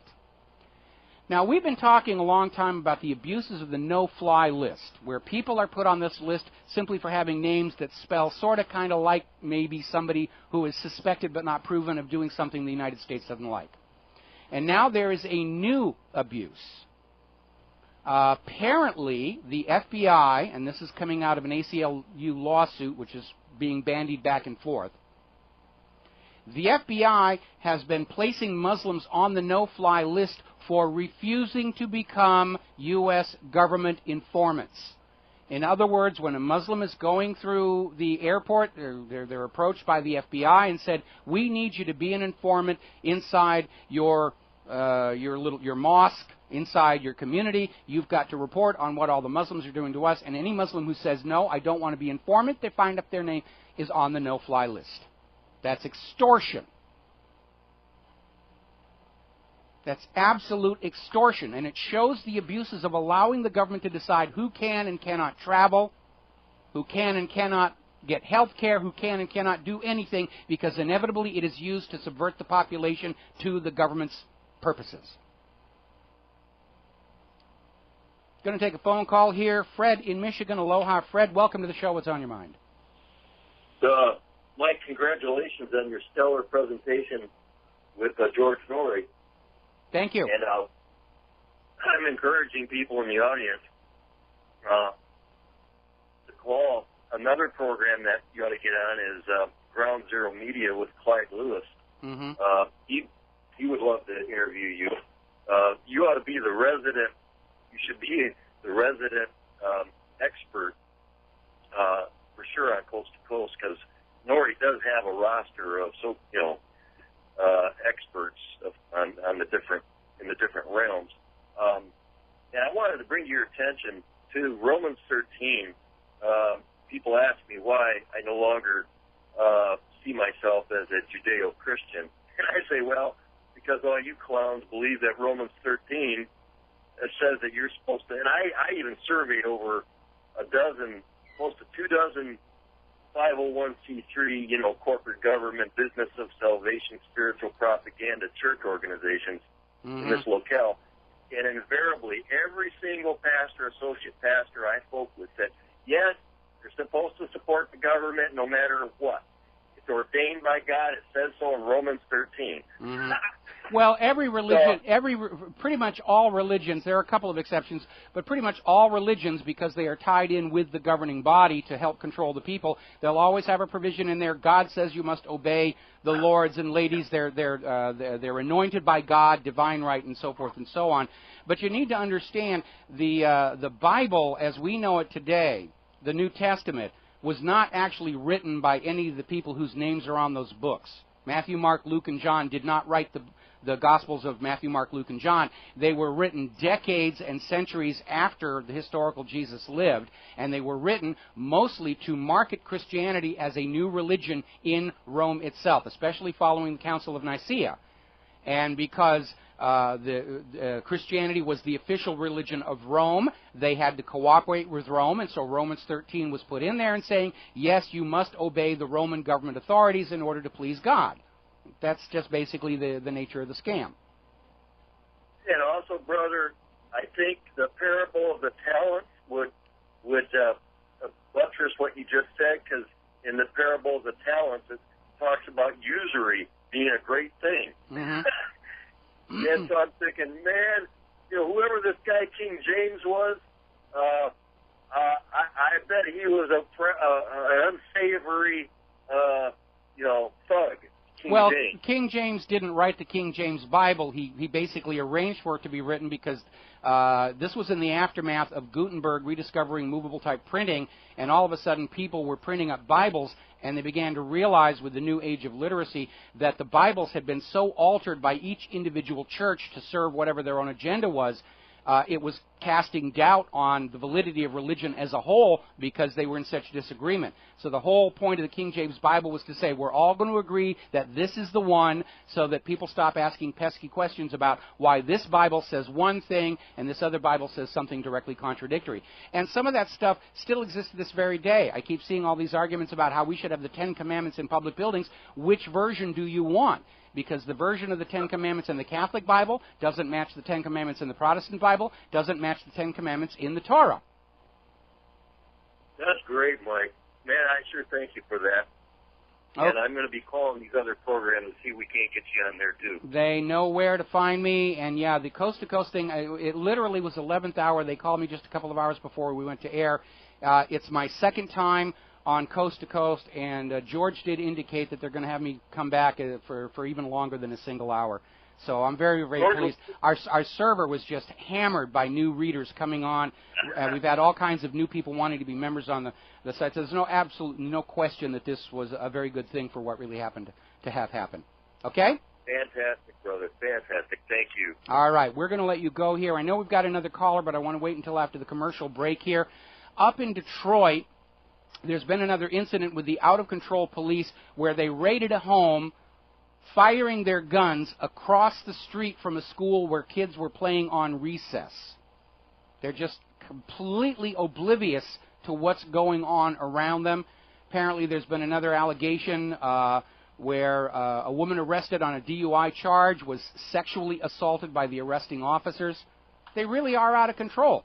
And when you're using the police to psychologically repress the population. The first message that goes out to the police is you can do whatever you want to the people. Nothing bad will happen to you. That way the people are so afraid of anybody in a uniform, they become paralyzed and unable to act. Not going to work, but that's the thinking. We'll be right back. Aloha, America. Welcome back to the show. We're going to go back to the phones. Joe in Oklahoma. Aloha, Joe. Welcome to the show. What's on your mind? Well, first of all, Michael, fantastic job last night. Couldn't believe it.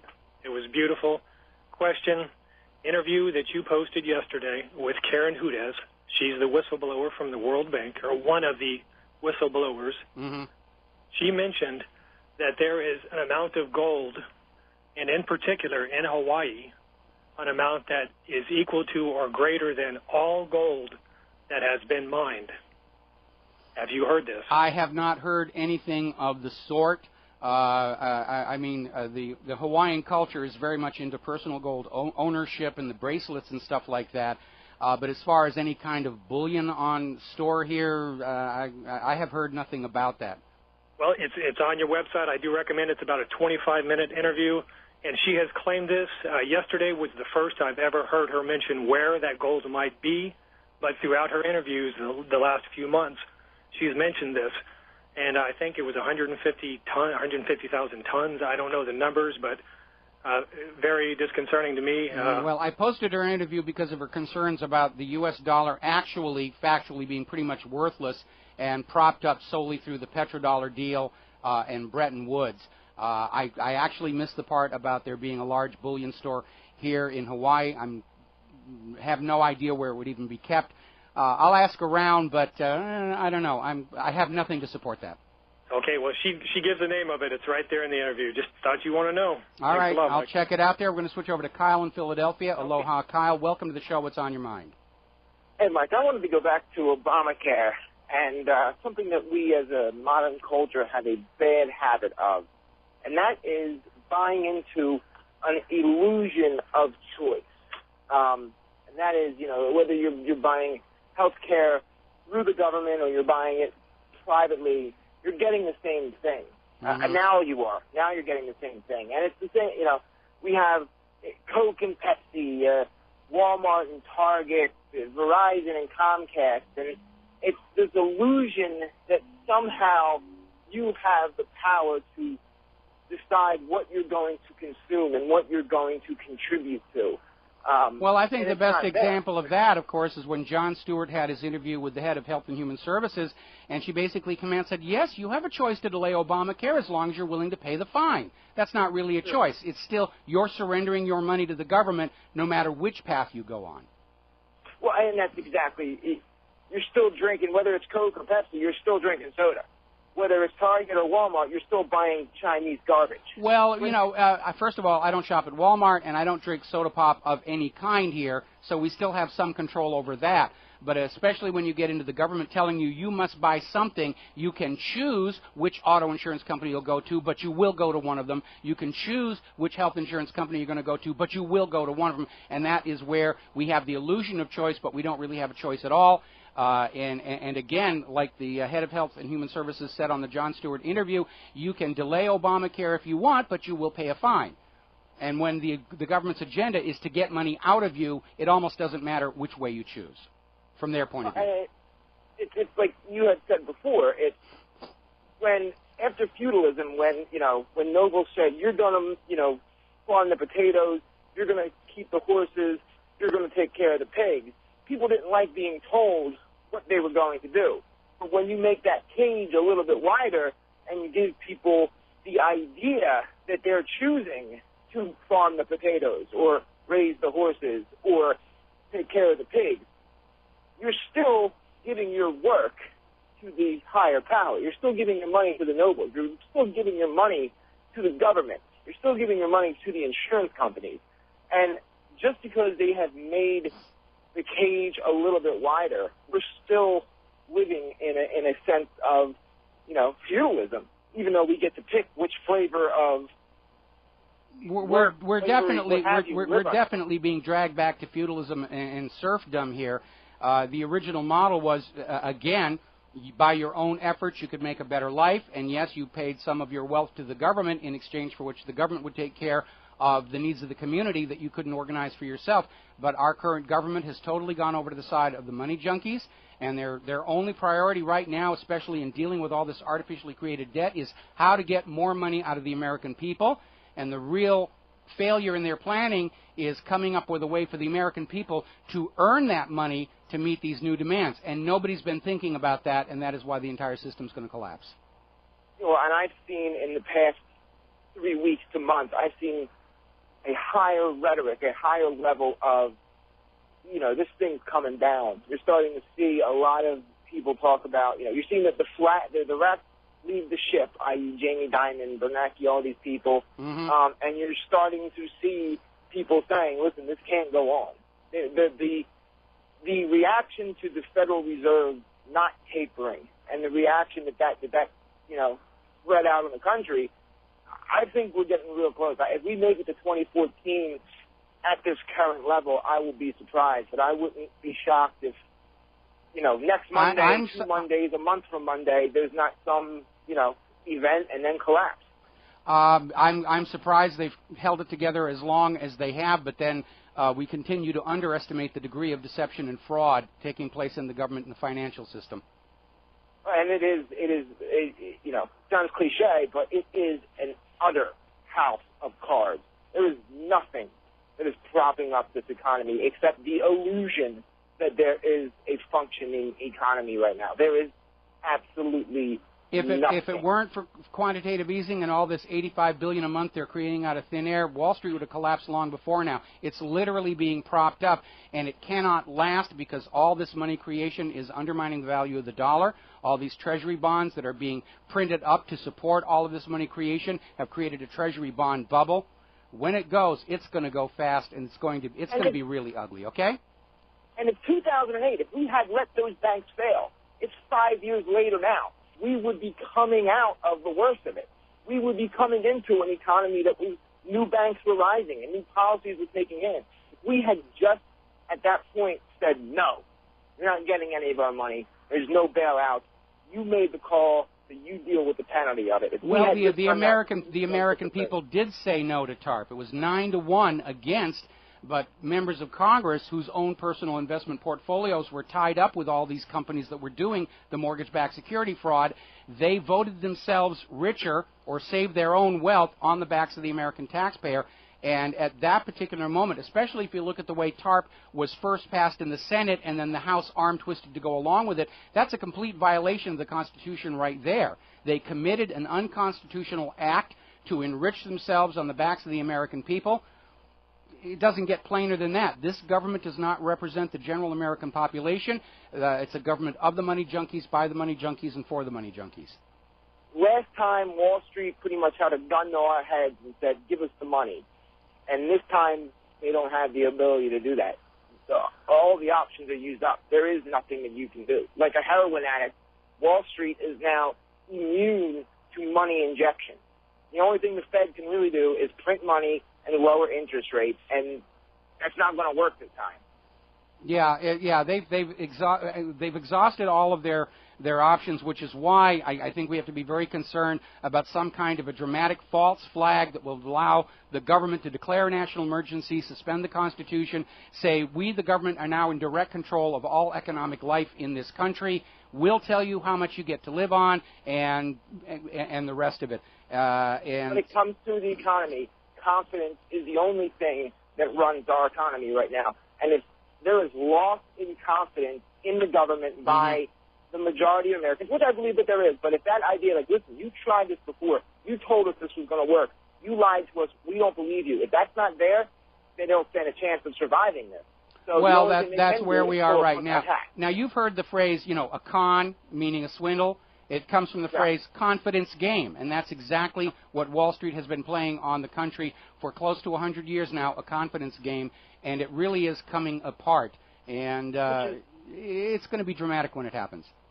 Well, and this is why, you get back to it, this is why in the 19th century there was no such crime as fraud. If you entered into a business dealing with somebody who was disreputable, and they did not, their handshake wasn't their bond, you faced the penalties. There wasn't bailout. There wasn't any sort of Well, we're not bailing out the victims of the fraud. We're bailing out the perpetrators of the fraud because the fraud got caught and came back on them from all these overseas banks and investors. Anyway, Kyle, got to let you go. We got a commercial break coming up here, and we're going to take one more phone call after we come back and then wrap up today's show. So we'll be back after these few words from our sponsors. Aloha, America. Welcome back to the show. And if you're having trouble logging into the whatreallyhappened.com website, it appears that the same spoiled children who were DOSing the RBN streaming server yesterday are now back at trying to crack into my server, so I'm busy dropping offending IPs into the firewall and everything. We're going to go back to the phones here. Dinah in California. Aloha, Dinah. Welcome to the show. What's on your mind? Hi, Michael. Thank you for having me on. Yes. It's been an interesting show thus far. I host a show over on Wide Awake News, and I'm part of the United We Strike team. Mm-hmm. And so it's been interesting listening to you, and of course there's been a lot going on over the last little while. We all are really aware of it.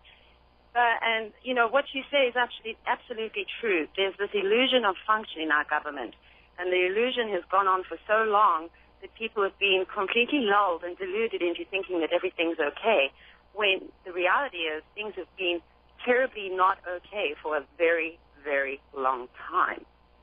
Well, I would argue that going by the public backlash against the attempt to launch a war with Syria based on this allegation that Assad gassed women and children of his own Alawite supporters right in front of the UN inspectors, I would say that now the vast majority of Americans are very much aware of what's really been going on.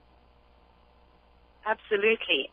That was a debacle from beginning to end, and it's really served a fantastic function in that it has really opened the eyes of lots and lots of people back home. They were willing to cede a lot of things, or they were too busy to really focus on a lot of things until that happened. And in part, we can thank YouTube for that, and the Internet, and Facebook. And then that goes back to, McCain has been so focused on monitoring the Internet. And you have Senator Feinstein suddenly popping up out of nowhere, talking about defining journalism and that whole thing. And so it's just been this cascade of issues right after the other that have really made people stop and go, hang on a second, what is going on here? And you don't have to be super intelligent to start putting these pieces together. And then you look at everything that's been going on over the last few years with FEMA, the Department of Homeland Security. You look at all the drills that have been occurring. You look at all the sudden terrorist attacks, or potential terrorist attacks, or the announcements that they foiled a terrorist attack. Mm-hmm. And all these things very coincidentally turn out to be on the day of a drill, or right around the time that a drill was taking place. And these are not coincidences. I used to work for a think tank, and I still work quite a bit amongst different think tank groups as a consultant. Mm-hmm. And it's the consensus of the think tank community that 99% of terrorism in the world has nothing to do with actual terrorists. I agree. It has to do with all of the agencies and organizations and departments of U.S. Inc. Incorporated, and let's draw a bigger picture here with other countries, Israel being right up there, mm-hmm. Being real instigators in this terrorism network that seems to have overtaken the entire globe. And that if you can then identify 99% of terrorism as having at its core these departments, it begs the question of job proliferation. Dinah, I'm going to have to basically bring it to a close because we're almost at the end of our show here. But you're absolutely right. When somebody is genuinely working within a nation to effect a positive change, they do not go out and commit actions that would alienate popular support for their cause, because they need popular support to create that socio-political change they're bringing about. When George Washington and Thomas Jefferson and the rest of the boys were trying to kick out the British private central bank and the last bunch of tax-happy idiots who wouldn't listen to the people. They did not go around burning down colonial churches and schools or anything like that. So when you see a group going out and committing an atrocity and you're being told, oh, it's these people over here, you have to say, why would they do that? They're only harming their own cause by such actions. It's why we know that this so-called Syrian revolution is not really a genuine revolution, but a covert attempt at overthrow, because they are committing these kinds of acts. We have time and again pointed out how these acts of terror are being carried out by state-sponsored actors. Adam Gadon, the American Al-Qaeda, his real name is Adam Perlman. He's the grandson of one of the founders of the ADL. Yusuf al-Khattab, his real name is Joseph Cohen. It's all theater to convince you to go along with what the government wants you to go along with. But again, those days are over. And to basically give you a lesson I learned very early on, because I paid for part of my college education as a professional magician.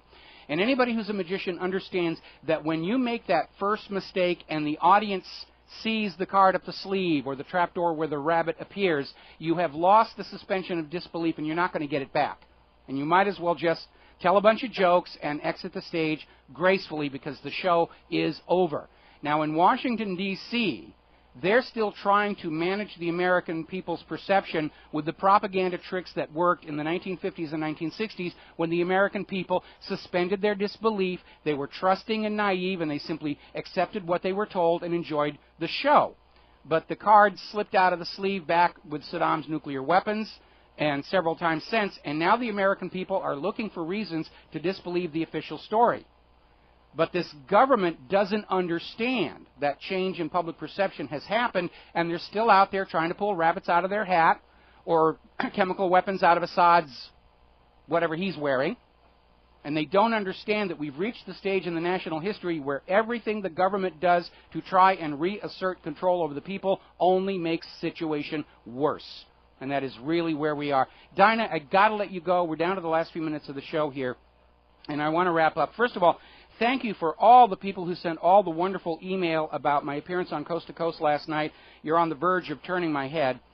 And it was good to get out there and reach that larger audience. We've obviously attracted a large number of new readers to WhatReallyHappened.com and listeners to Republic Broadcasting. And I was very grateful for the opportunity to reach out to that larger audience on Coast to Coast AM and put to them the question. And I'm very gratified by the fact that one of our callers into the show today said this has gone viral around the net. And it is the question every American should be asking. It is the question the federal government doesn't want you to ask because they don't have a good answer. Why, when the Constitution grants to the government the legal authority to create and issue an interest-free public currency as a public utility, is this government going to a privately owned bank to borrow the public currency at interest, thereby condemning Americans and future generations of Americans to hopelessly unpayable debt? That is the question everybody ought to be asking, because the government doesn't have a good answer. The only answer is, well, you know, back in 1913, the Congress and the President sold you into the slavery of the banks, and that's why. And once you're sold into slavery, you should just be happy and accept that slavery. Well, I don't, because I wasn't alive in 1913. I didn't get a chance to vote on any of this nonsense, and neither did you. And we have a right to stand up and say, no, we are not going to accept the Federal Reserve any more than our ancestors back in the 1770s accepted the Bank of England. It is a form of enslavement. It's a form of control, and this rule by bankers is no more legitimate a form of government than rule by divine right or rule by slavery. It is time for all of these failed systems to pass away into history. The only legitimate form of governance is self-governance, and I don't mean the illusion of self-governance. I mean actual self-governance. We, the people, decide what is best for the United States of America. We need to get back to that position. We need to stop making do with cards coming out of sleeves and rabbits appearing magically in hat to convince us that everything is all hunky-dory, because it isn't. And that's why I'm supporting this truckers' convoy into Washington, D.C. to send a message not just to Washington, D.C., but the rest of the world. We, the American people, are one American people of all colors, all genders, all orientations, all religions.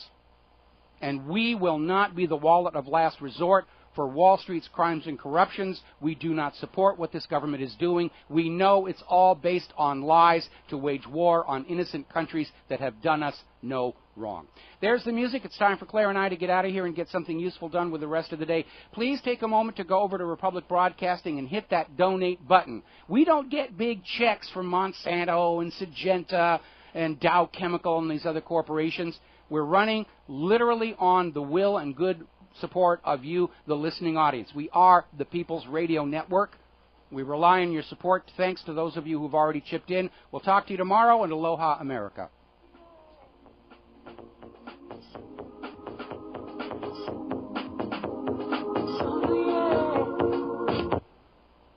With financial uncertainty circling the globe,